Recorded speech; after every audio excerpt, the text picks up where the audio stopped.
There is a recurring nightmare that many successful adults share, though they rarely speak of it to one another. It is not a dream of falling or being chased, but a very specific feeling that occurs in broad daylight. You are sitting in a meeting, or receiving an award, or simply doing your job, when a cold thought washes over you. You feel certain that at any moment, a figure of authority is going to walk into the room, tap you on the shoulder, and ask you to leave. They will tell you that there has been a terrible mistake. They will announce that you do not belong here, that you do not know what you are doing, and that it is time for the real adult to take your place.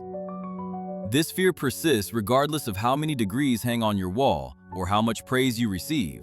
In fact, the praise often makes it worse. Every compliment feels like another layer of deception you have inadvertently added to the pile. You find yourself waiting for the other shoe to drop, convinced that you have somehow tricked the world into respecting you. If this internal monologue sounds familiar, I want to offer you a moment of relief. You are not a liar. You are not a manipulator. You are simply experiencing a very human paradox regarding how we perceive ourselves versus how we perceive the world.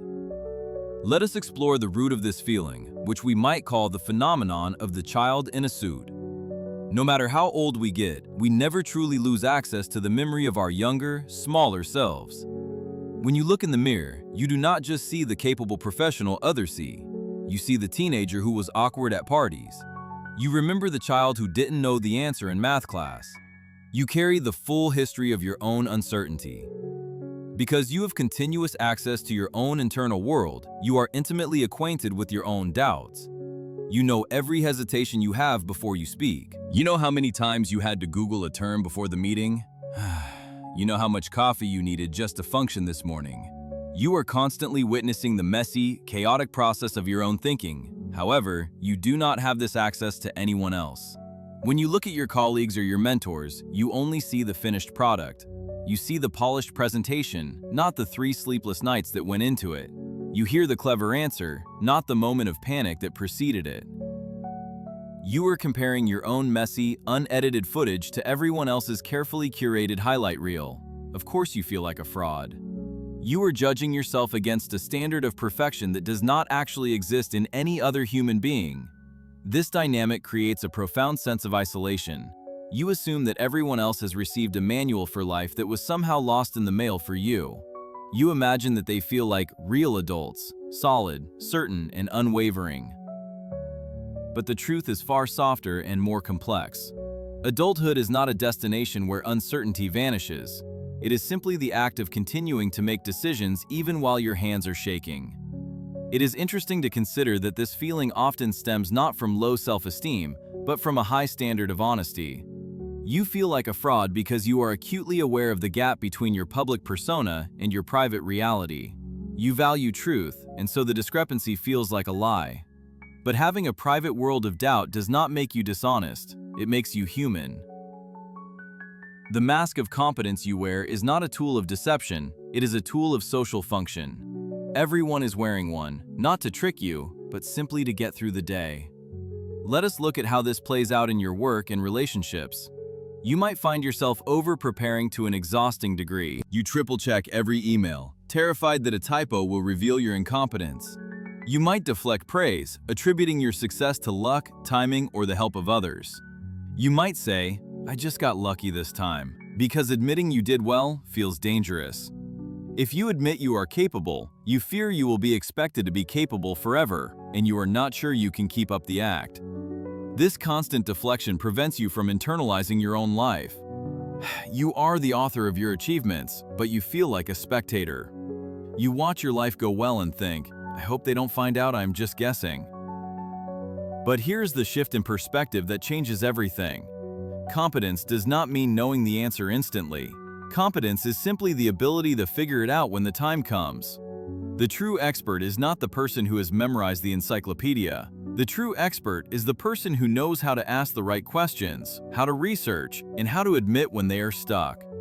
If you are navigating your life, solving problems as they arise, and learning from your mistakes, you are not faking it. You are doing the actual work. The doubt you feel is not evidence of your incompetence, it is the engine of your growth. Only the truly ignorant have no doubts. Your uncertainty is a sign that you are engaging with the complexity of your world. There is a gentle way to begin integrating this understanding into your days. It starts with rewriting the definition of what it means to be a real person. We often think a professional or a partner should be a statue, solid, unmoving, stone-faced. But living things move. Living things grow, change, and tremble. Try to catch yourself the next time you attribute a win to luck. Pause for a moment. Acknowledge the effort, the patience, or the skill that you actually contributed. You do not have to shout it from the rooftops, but at least admit it to yourself. You might also find comfort in a practice of observation. When you are in a room with people you admire, remind yourself that they too have a child inside them. They too have moments where they feel small. They too are improvising. If you could hear their internal monologue, it would likely sound incredibly similar to your own. This does not lower them, it humanizes them. It closes the gap between you and them. You are not a fraud among experts. You are a fellow traveler among people who are all doing their best to navigate a mapless world. It is exhausting to spend your life guarding a secret that isn't even true. You are guarding the secret that you are imperfect, but this is a secret that everyone already knows about everyone else. You are allowed to not know. You are allowed to ask for time to think. You are allowed to say, "I am not sure, let me get back to you on that." These are not admissions of failure, they are statements of reality. As you move forward, try to be a little more hospitable to the part of you that feels like a fraud. Instead of trying to silence that voice, simply acknowledge it. Say to it, "I know you are scared that we are out of our depth, but we have figured things out before, and we will figure them out again." You have survived 100% of your bad days. You have navigated challenges you never thought you could handle. That is not luck. That is resilience. That is you. What would happen if you stopped waiting for the adult police to arrive? How would your shoulders feel if you accepted that there is no final exam and that everyone, absolutely everyone, is making it up as they go along? You are doing just fine. You belong here, exactly as you are, doubts and all.